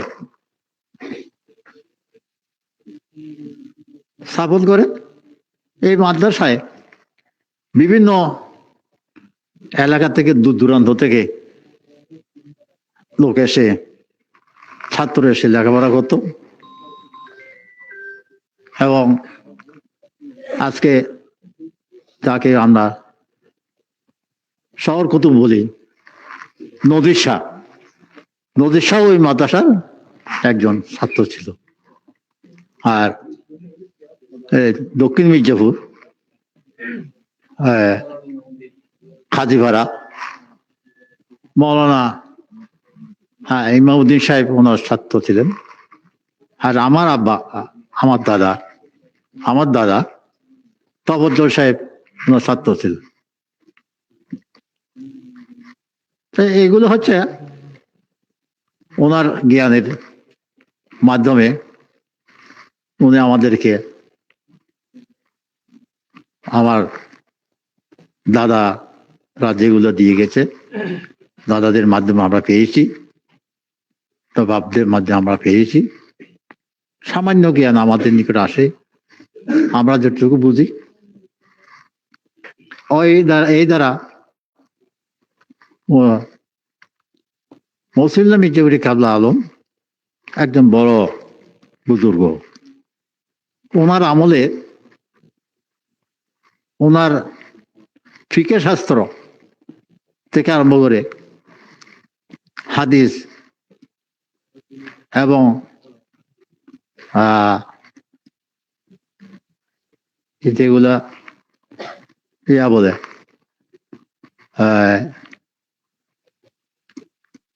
পালাঘাত এবং অন্যান্য যেগুলা উসুল আছে, ওই উসুলগুলা উনি এত বেশি ভাবে কবজা করতে পেরেছিলেন, বড় বড় আলেমেরা ফতোয়ার জন্য ওনার নিকট আসতেন এবং ফতোয়া লেখে ফতোয়াটা ঠিক হয়েছে কিনা ওনাকে দেখানোর জন্য এখানে আসতেন। তৎকালীন যুগে যে আলেমগণ, ধর্মের জ্ঞানী ব্যক্তিগণ সকলে মিলে ওনারাকে মুফতি উপাধি প্রদান করলেন। পরবর্তীতে মুফতিদের সর্দার হিসাবে, মুফতি আজম হিসাবে ওনাকে অভিহিত করা হয়েছিল। আজকে আমরা ওনার পরিবারে ওনার দুই ছেলে ফজল হক আর ফজল বাড়ি। ফজল হক 68-69 সালে এন্তেকাল করে। আমি তখন ডেলি প্যাসেঞ্জার ছিলাম, শহর থেকে আসতাম। হ্যাঁ, সরকার হাট স্টেশনে গাড়ি ঘোড়া ছিল তখন, একমাত্র ট্রেন। উনি নামছেন, কেন নামছেন জানি না, উনি তো নামে না, উনি মাঝবেন্ডা যায়, থাকে মাঝবেন্ডা, ওইখানে পড়ে গেছে, ওইখানে এন্তেকাল করছেন। বাড়িতে তো তখন কেউ ছিল না, ওনার ছেলে মোজাইলক একজন ছিল, উনি দেশে ছিল না। পরবর্তীতে আমার সমাজের মানুষজন নিয়ে ওনাকে এনে এখানে কবরস্থ করেছিলাম। এই ইলেকট্রিক খাম বাসানো একটা মসজিদের দক্ষিণ সাইডে, এর পাশে দিয়ে, এর উত্তর পাশে, পশ্চিম পাশে দিয়ে ওনাকে দাফন করেছিলেন। এরপর দাদা হুজুর বেঁচে ছিল কিনা আমার মনে নেই, ফজল বাড়ি সাহেব মনে হয় বেঁচে ছিল। একটা পারিবারিক সমস্যা নিয়ে গন্ডগোল হলো, তার জন্য এগুলো আমি বলতেছি না।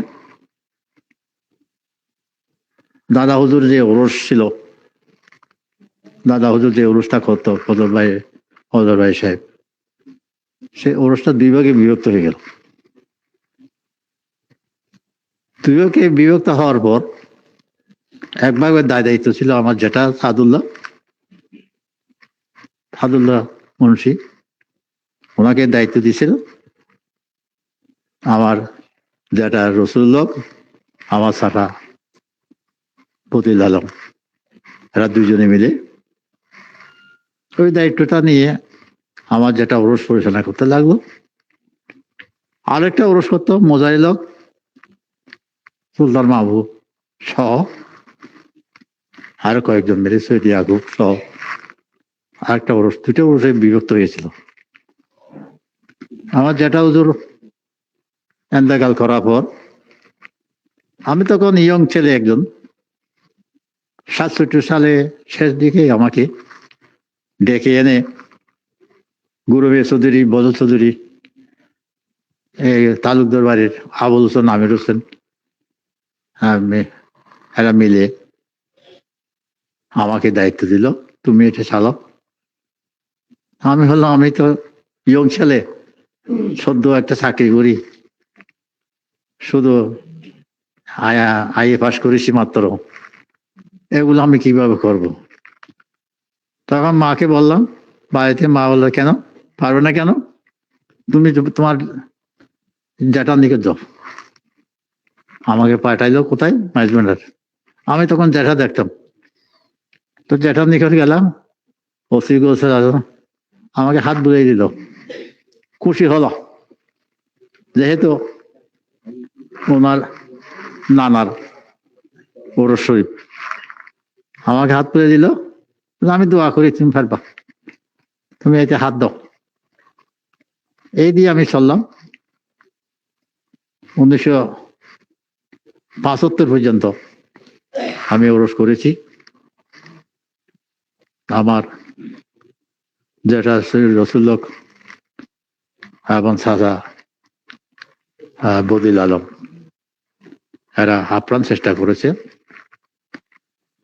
আজকে এটুকু বলতে হয় যে না, হয়তো আমি বলতেই পারবো না। এই রোয়াজা শরীফটা মাটির দেওয়াল, সোনের ছানি ছিল। মাটির দেওয়ালের পশ্চিম সাইডের দক্ষিণ সাইড, পশ্চিম দেওয়ালের দক্ষিণ সাইড, দক্ষিণ দেওয়ালের পশ্চিম সাইড ছিল না, একটা বাঁশের খুঁড়ো দিয়ে ছাইলটা রাখা হয়েছিল। যখন আমি পুরুষের দায়িত্ব নিয়েছিলাম, আমার জ্যাঠাদেরকে বললাম, আমার জ্যাঠা বললো আমি চেষ্টা করব, আমি নবীসুদ্দিরকে বলবো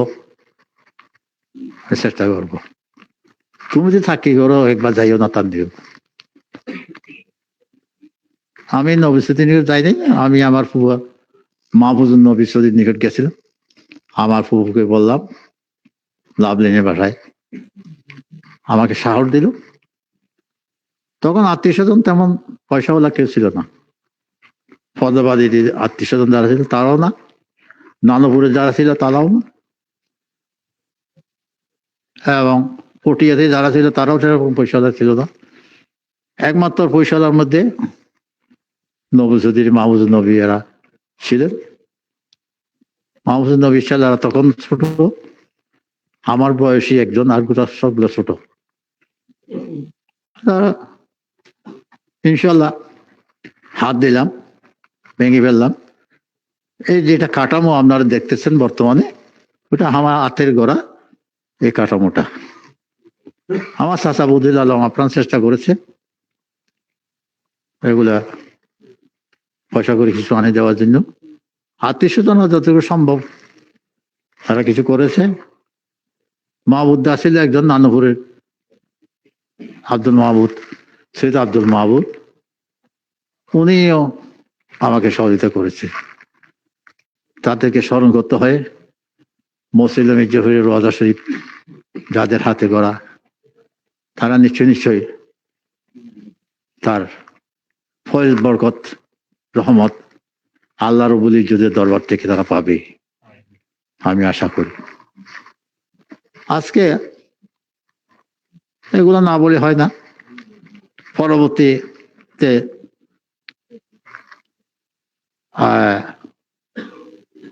76 সালে যাদের সঙ্গে নিয়ে দ্বন্দ্ব হতো আমার সঙ্গে ওরস নিয়ে, তাদের মধ্যে থেকে মূল খান্ডারি ছিলেন সৈয়দ ইয়াকুব, উনি এন্তেকাল করলেন। এন্তেকাল করার পর থেকে আমি ওরস ছেড়ে দিলাম, ওরস থেকে আমি দূরে সরে গেলাম। কারণটা হচ্ছে আমি সামাজিকভাবে প্রতিটি মানুষের সঙ্গে মিশে থাকতে চাই। আমি কারোর সঙ্গে দ্বন্দ্ব নিয়ে আমি চলতে চাই না। দ্বন্দ্ব জিনিসটা আমার খুব খারাপ লাগে। তরিকাই ম্যানেজমেন্টারই সেরকম অবস্থা। হ্যাঁ, তারপর আমি যদিও আমি গৌসুল আজম ম্যানেজমেন্টারের দরবার তখন তেমন যাইতাম না, খুব কমই যেতাম। ৭৫-এর ৭০ থেকে মনে হয় আমি ম্যানেজমেন্ট শরীফ যাওয়া আরম্ভ করেছি। বাবার সঙ্গে, বাবা ইন্তেকাল করলো ৭৫-এ। তারপর আমাকে দায়িত্ব দিল আহমদিয়া মন্দিরে, কিছুটা দায়িত্ব দিল, আবার আমার থেকে সেই দায়িত্ব নিয়ে নিল। নিয়ে নেওয়ার পর ১ বছর আমি অপেক্ষা করলাম। অপেক্ষা করে আমি ৭০-এ জেলা ম্যানেজমেন্ট সাহেবকে সেপারেট করে দিয়েছিলেন ওসি গৌসুল আজম সাহেব। আমি সেখানে চলে আসলাম। এ থেকে আজ পর্যন্ত আমি সেখানে আছি। ১৯৮১ সালে আমি ওসি গৌসুল আজম নিকট বাইরে হয়েছিলাম। আমার আম্মা আব্বা, আমার জ্যাঠা জেঠি, সৈয়দ রসুল্লাহ, সৈয়দ বদিউল আলম সকলেই ওনার বাড়িতে, ওসি গৌসুল আজম বাড়িতে। এই বাড়িতে আর একজন ছিল সালে আহমদ, উনিও ওসি গৌসুল আজমের বাইরে। আমি মাঝে মাঝে দেখতাম আরো কয়েকজনকে, তোর নাম টাম খেয়াল হচ্ছে না আমার। সেই থেকে গৌসুল আজম ম্যানেজমেন্টারির খতমে থাকার চেষ্টা করেছি। ১৯৬৭-৬৮ সালে মির্জাপুরের আজকে যেটা এখানে উল্লেখ করা হয়েছে, মির্জাপুরে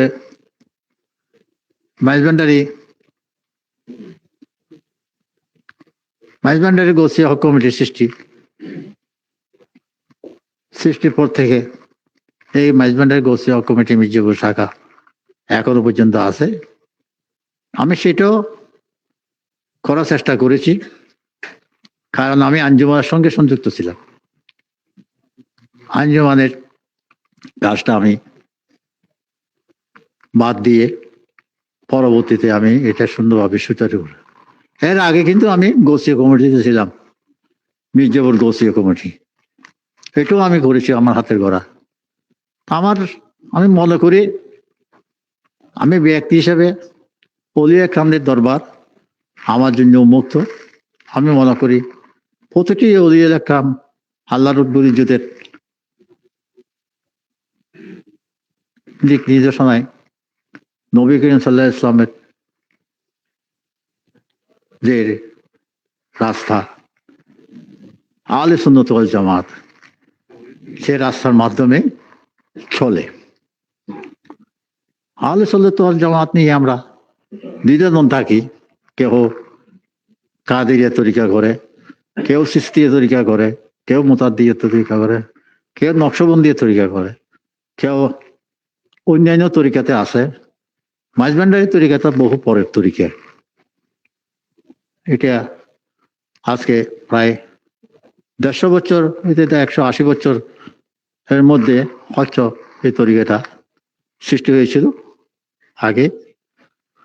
আজকে আমরা মাঝভান্ডারি তরিকা থেকে আমরা গৌসুল আজম মাঝভান্ডারির অন্যতম অনুসারী মফিজুল্লাহ মির্জাপুর কেবলা আলমের ছায়াতলে আমরা বসবাস করি। অলি আকরামদের ছায়া আমাদের নিকট আছে বলে আমরা চলতেছি। যারা কে বুঝে না তাদেরকে আমি বলবো না, কিন্তু বুঝার জন্য অনুরোধ করব, অলি আকরাম কেন সৃষ্টি, নবীর নারে তকবীর বলে আমরা আল্লাহু আকবার বলি, এটা একত্ববাদ, আল্লাহরই একত্ববাদ। নারাই রেসালত এই শব্দটা কি? এটা দিয়ে আমি বলবো আমাদের আলেম সমাজ যারা আছেন, চিন্তাবিদ যারা আছেন, ইসলামী ভাবধারা নিয়ে যারা আছেন, তারা নারে রেসালতের বিশ্লেষণটা করা খুবই দরকার বলে আমি মনে করি। এই যুগে তারা এটা করে না, কি ভয় পায় না অন্য কিছু, আমি সেটা বুঝি না। যেহেতু আমার আরবি জ্ঞান নেই, এই এলাম আমার নেই, আমি যতটুকু জানি, যতটুকু বুঝি, বুঝার চেষ্টা করি বিভিন্ন বইপত্র পড়ে। এর মধ্যে আমি মনে করি রেসালতের দুইটা দিক, একটা নবুয়ত, একটা বেলায়েত। রেসালতের এই দুইটা দিক আল্লাহ রাব্বুল ইজ্জত যখন নবুয়তকে সমাপ্তি ঘোষণা করেছেন, তাহলে বেলায়েতটা জারি থাকতে হবে। বেলায়েতটা যদি জারি থাকতে গেলে, যদি বেলায়েতটা জারি না থাকে, নবুয়ত থাকতেছে না, রেসালত হচ্ছে না। সুতরাং এই জিনিসটা, বেলায়েতের যে ধারাটা, আমরা যদি আজকে বেলায়েতকে দুই ভাগে বিভক্ত করা হয়েছে, আমার গৌসুল আজম মাইজভান্ডারী তার বেলায়েতে মোতলাকার মধ্যে সেটা উল্লেখ করেছেন। বেলায়েতে মোতলাকা যে আমাদের গ্রন্থটা আছে, এটাতে উল্লেখ করেছেন বেলায়েতে মুকায়েদা, বেলায়েতে আরেকটা কি মোতলাকা, মোতলাকা না, বেলায়েতে মোতলাকা। বেলায়েতে মোতলাকাটা কি জিনিস, বেলায়েতে মুকায়েদাকে কি জিনিস? মোকাদায়ে মোহাম্মদী বলে, মোতলাকায়ে আহমদী বলে। নবী করিম সাল্লাল্লাহু আলাইহি ইসলামের দুইটা সিফত, দুইটা নাম, একটা মোহাম্মদী আর একটা আহমদী। মোহাম্মদীর নামটা কি, কবে থেকে আরম্ভ, কিভাবে সেটা প্রচারিত, সেটা হচ্ছে একটা বিধানগত বেলায়েত। একটা বিধান মানে কোরআন হাদিস, আসমা কিয়াস, কোরআন হাদিস আসমা কিয়াস, এর মাধ্যমে এটা বিধানগত বেলায়েত বলা হয়, এটাকে মুকায়েদা বলা হয়। এটা ফার্সি শব্দ মুকায়েদা। এই বেলায়েতটা এমন অবস্থায় এসেছিলেন, আমার বরফির আব্দুল কাদের জিলানী কদ্দাস সিরুল আজিজের স্কন্ধে এটা স্থাপিত হয়েছিল, তাও নবী করিম সাল্লাল্লাহু আলাইহি ওয়াসাল্লামের নিজ হাতে। এটা আমার গৌসুল আজম মাইজভান্ডারী নিজে তার জবানে উনি বলেছেন। সেখানে দ্বিতীয় বেলায়েতটা হচ্ছে বেলায়েতে মুতলাকা, সেটা পরবর্তীতে গৌসুল আজম মাইজভান্ডারী স্কন্ধের উপর এসেছিলেন। এই জিনিসটাকে যদি বিশ্লেষণ করতে হয়, তাহলে বহু সময়ের প্রয়োজন। তখন আগে দেখতে হবে হযরত গৌসুল আজম বরফির আব্দুল কাদের জিলানী কদ্দাস সিররুল আজিজ কোন বংশে কিভাবে ধর্মগ্রহণ করেছিলেন। তারপর দেখতে হবে গৌসুল আজম মাইজভান্ডারী কোন বংশে কিভাবে ধর্মগ্রহণ করেছিলেন। যুক্তি আছে কতগুলা, এই যুক্তিগুলো আপনাকে দেখতে হবে, এগুলোকে আপনাকে বুঝতে হবে। এগুলো বুঝার জন্য আমাদের যে সংগঠন আছে, আমরা সেই সংগঠনের মধ্যে বসে আমরা এগুলো বোঝার চেষ্টা করি। দুজনে ছিলেন আমাদের দৃষ্টিকোণে, আমাদের সংগঠনের মাধ্যমে আমরা যেটা আবিষ্কার করতে পেরেছি, বরফির আব্দুল কাদের জিলানী কদ্দাস সিররুল আজিজ, গৌসুল আজম মাইজভান্ডারী হযরত আহমদুল্লাহ কদ্দাস সিররুল আজিজ, দুজন ছিলেন মাদারজাত ওলি, জন্মগত ওলি। মায়ের গর্ভ থেকে তারা ওলিয়তের কার্যক্রম আরম্ভ করেছিল। দুজনে একই অবস্থান। সেখানে দুইটা তাজও দুজন নিকট ছিল, সেটাও একটা প্রমাণিত অবস্থান। আমরা যদি আজকে চিন্তা করি, যার ওরস আমরা করেছি রজবসানে, আমাদের শেরে বাংলা হুজুর কেবলা আলম, ওনার আজ দেওয়ানে আজিজি কিতাবের মধ্যে আছে, তাজ দু বুদাহা সরওয়ারে পেকাম্বরম এক নাহাদা বার্সায় শাহ আহমদুল্লাহ। ওনাদের দুইটা তাজ ছিল, কার? নবী করিম সাল্লাল্লাহু আলাইহি ওয়াসাল্লামের একটা তাজ সাহায্য বানার গৌস কুতুব সৈয়দ আহমদুল্লাহ মাইজভান্ডারী কেবলা আলমের মাথা মোবারকে স্থাপন করা হয়েছিল। আর একটা তাজ হযরত বরফির আব্দুল কাদের জিলানী কাদ্দাসাসির আজিজের শের মোবারকে প্রদান করা হয়েছিল। গৌসুল আজম মাইজভান্ডারী নিজেও বলেন সেটা, আমি মক্কা শরীফে গেলাম,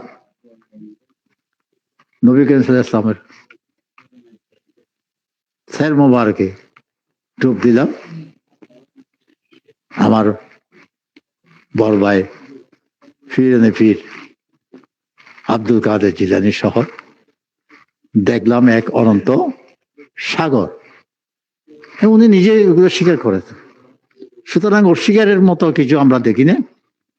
তো আমরা সেটার জন্য আমরা বুঝতে হয় এবং জানতে হয় বেলায়েতটা কি, বেলায়েতের ধারণা কি। এই দুইটা ধারার মধ্যে যদি আমরা সংযুক্ত থাকি এবং হাসর পর্যন্ত যদি আমরা দুনিয়া পল হেবা আগ পর্যন্ত যদি আমরা সংযুক্ত থাকি, তাহলে আমরা কি পাবো? আওলাদে রসুল যাদেরকে আমরা বলি তাদের সম্পৃক্ততা আমরা পাবো, এবং তাদের সম্পৃক্ততার মাধ্যমে আমরা আল্লাহ রসুলকে পাবো। আল্লাহ রসুলের মাধ্যমে আমরা আমাদের সৃষ্টিকর্তা রব্বুল ইজ্জতের দরবারে আমরা সহজেই যেতে পারবো। তাই আমি আশা করব আজকে যেই ছেলেরা মসিল্লা মির্জাপুরের জন্ম দিন কসুর শরীফ পালন করার জন্য এখানে উপস্থিত হয়েছে, এই ছেলেদেরকে আমি আহ্বান করব, তোমরা সেই পথেই চলো যে পথে গেছে আল্লাহ রব্বুল ইজ্জতের ইয়ামতে তার প্রিয়জন। সে পথে যারা গেছে সে পথেই চলো। কারণ মসিল্লা মির্জাপুরের একটা বাণী এখানে গেছেন, সাহায্যমালা উম্মতে মুহাম্মদের জন্য মাইজভান্ডার দরবার শরীফ নিরাপদ ঠিকানা। এটা মসিল্লা মির্জাপুরের বাণী। এই বাণীকে তোমরা যদি ফলো করার চেষ্টা করো তাহলে তোমাদেরকে মসিল্লা মির্জাপুরের আওলাদের মধ্যে আমরা এমন কাউকে পাচ্ছি না মসিল্লা মির্জাপুরের কার্যক্রমকে সুন্দরভাবে ধরে রাখার, পরিচালনা করার। সেই জন্য উনি নিজেও বলে গেছেন আমরা কোথায়? মাইজভান্ডার শরীফ নিরাপদ ঠিকানা বলে আমাদেরকে বলে গেছেন। আমি আশা করব ওনার জন্মবার্ষিকী, ওনার মৃত্যুবার্ষিকী যেগুলা আমরা এখানে করে থাকি, এগুলা এমন একটা পদ্ধতিতে আমরা করি যাতে ওনার আত্মা শান্তি পায়, এবং সেইভাবে আমরা যাতে চলি। আমরাও তরিকায়ে মাইজভান্ডারী, তরিকায়ে কাদেরিয়া, তরিকায়ে সিস্তিয়া এবং অন্যান্য যে তরিকাগুলো আছে সেই তরিকাগুলোর মধ্যে আমরা দাখিল হয়ে পীর মুরিদের নির্দেশ মোতাবেক চলে আমাদের নিজের পরিবার গঠন করি, এবং আউলাকের দুইটাই যারা আমরা অর্জন করতে পারি সেই আশা রেখে আজকে আমার বক্তব্য আমি এখানে শেষ করছি। আসসালামু আলাইকুম ওয়া রাহমাতুল্লাহি ওয়া বারাকাতুহু।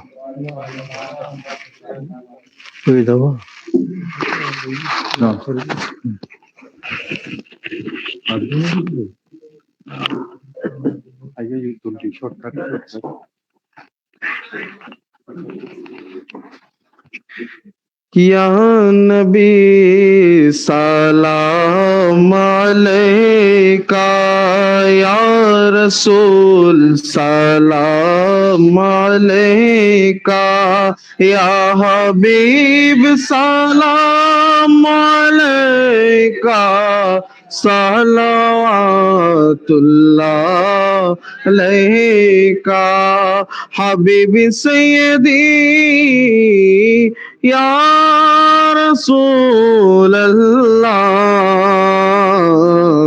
आका या हबीब अल्लाह मेरा दिल तड़प रहा है मेरा जल रहा है सीना अरे ये दवा वही मिलेगी मुझे ले चलो मदीना या नबी सलाम अलैका या रसूल सलाम अलैका या हबीब सलाम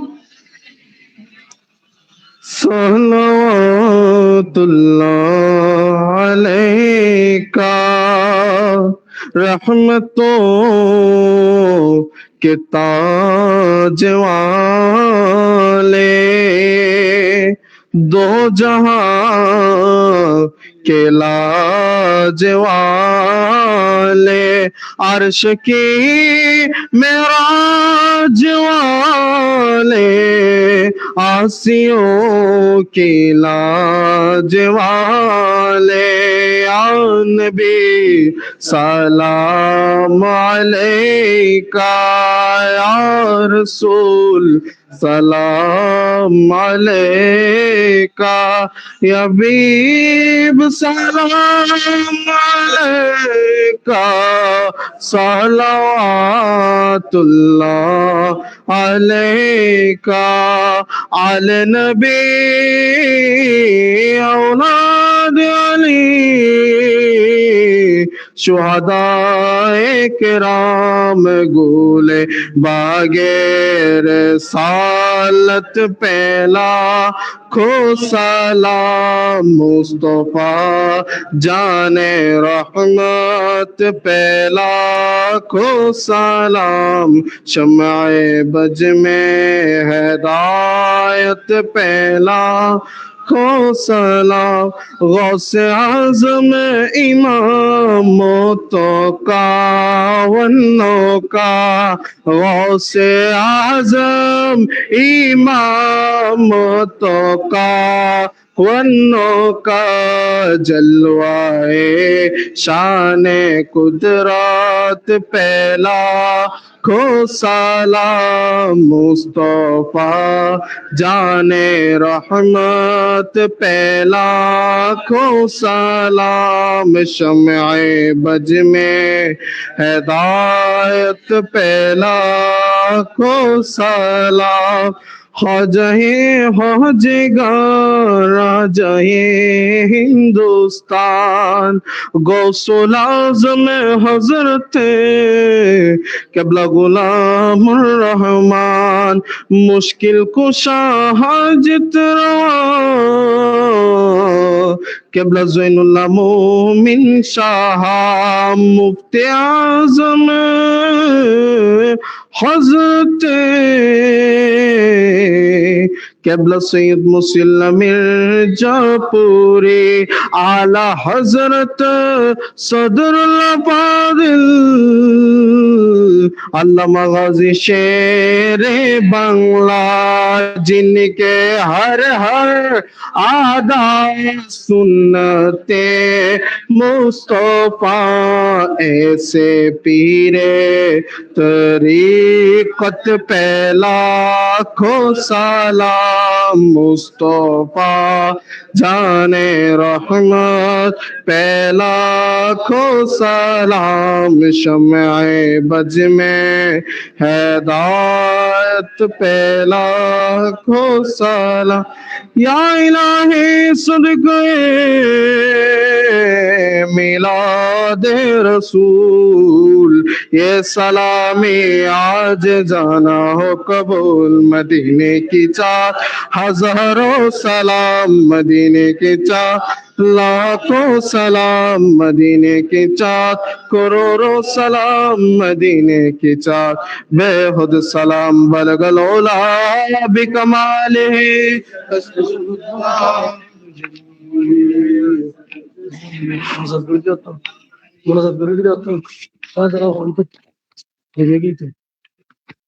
সকলে একবার সূরা ফাতিহা, তিনবার সূরা ইখলাস শরীফ পাঠ করে বিসমিল্লাহির রহমানির রহিম আলহামদুলিল্লাহি রাব্বিল আলামিন আর রহমানির রহিম মালিকি ইয়াউমিদ্দিন ইয়্যাকা না'বুদু ওয়া ইয়্যাকা নাস্তাঈন ইহদিনাস সিরাতাল মুস্তাকিম সিরাতাল লাযিনা আন'আমতা আলাইহিম গায়রিল মাগদুবি আলাইহিম ওয়ালাদ-দাল্লিন আমিন বিসমিল্লাহির রহমানির রহিম قل هو الله احد الله الصمد لم يلد ولم يولد ولم يكن له كفوا احد قل هو الله احد الله الصمد لم يلد ولم يولد ولم يكن له كفوا احد قل هو الله احد الله الصمد لم يلد ولم يولد ولم يكن له كفوا احد الله اكبر الله اكبر لا اله الا الله الله اكبر الله اكبر لله المولى صلى وسلم دائما ابدا على حبيبك خير خلقك كلهم اللهم امين الحمد لله رب العالمين والعاقبة للمتقين الصلاة والسلام على سيدنا أشرف الأنبياء والمرسلين وعلى آله وصحبه وأزواجه وذرياته وعلى بيته وعلى سنته وأولياء ملته وعترته والناس أجمعين إلهي تبت من كل معاصي بإخلاصي رجاء للخلاص أغثني يا غياث المستغيثين بفضلك يوم يؤخذ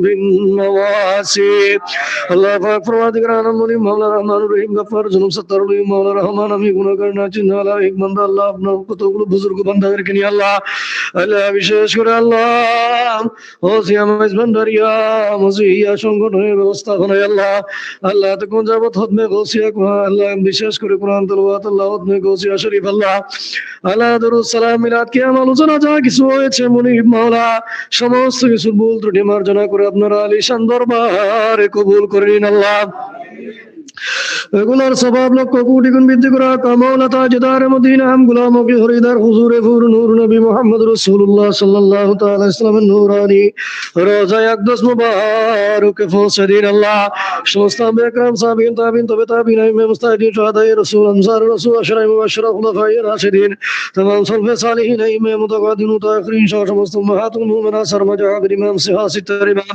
আলে বাদ রাদওয়ানুল্লাহ তাআলা আলাইহিম আজমাইন দরবারে পৌঁছে দিন আল্লাহ ও জবাগাজ আজমির ও সুলাজম মজমন্ডারি ওয়া গুলামুর রহমান সৈয়দ আল ওয়াসির শাহিন শাহ আবুল হক মজমন্ডারি দরবারে পৌঁছে দিন আল্লাহ সমস্ত আওলাদ ও সুলাজম মজমন্ডারি গুলাবায়ে গো সুলাজম মজমন্ডারি আশিকে গো সুলাজম মজমন্ডারি মাশুকে গো সুলাজম মজমন্ডারি মুহিবিনে গো সুলাজম মজমন্ডারি মুকুরবিনে গো সুলাজম মজমন্ডারি যারা যেখানে নাম করতেছে প্রত্যেক রুহার ওয়ার মধ্যে পৌঁছে দিন আল্লাহ শেখ শাহজাহান জামতি জামিনী পরাদাবাদী রহমাতুল্লাহ মুজিদ্দিন শাহ হারুন রহমাতুল্লাহ আলাইহি হাফেজ কারি তফাজ্জল হোসেন শাহ রহমাতুল্লাহ আলাইহি মাহমুদুল্লাহ শাহ রহমাতুল্লাহ আলাইহি জয়নুল্লাহ মুমিন শাহ মুফতি রহিত আহমদ আল কাদের আব্দুল কুন্টি শাহ বালু শাহ রহমাতুল্লাহ আলাইহি খালাস গুরি শাহ জালাল শাহ জঙ্গরুল্লাহ শাহ মিশকিন শাহ মুহসিন আলী আবাদ শরিয়া সুলতান বাইজি মুস্তাফি রহমাতুল্লাহ শিবন্দি রহমাতুল্লাহ মুসা রহিম রহমাতুল্লাহ আলাইহি জামুদ ওলিয়া রহমাতুল্লাহ কান জাহান আলী শাহ রহমাতুল্লাহ শাহ মখদুম রুবু রহমাতুল্লাহ আলাইহি আল্লাহ বিশেষ করে মুনি মাওলা ইমাম শাহ বাংলা মাওলানা মুফতি আরহান নঈমি মুতাবাদি হাশিম শরীফুল্লাহ নঈমি শাহ আল্লাহ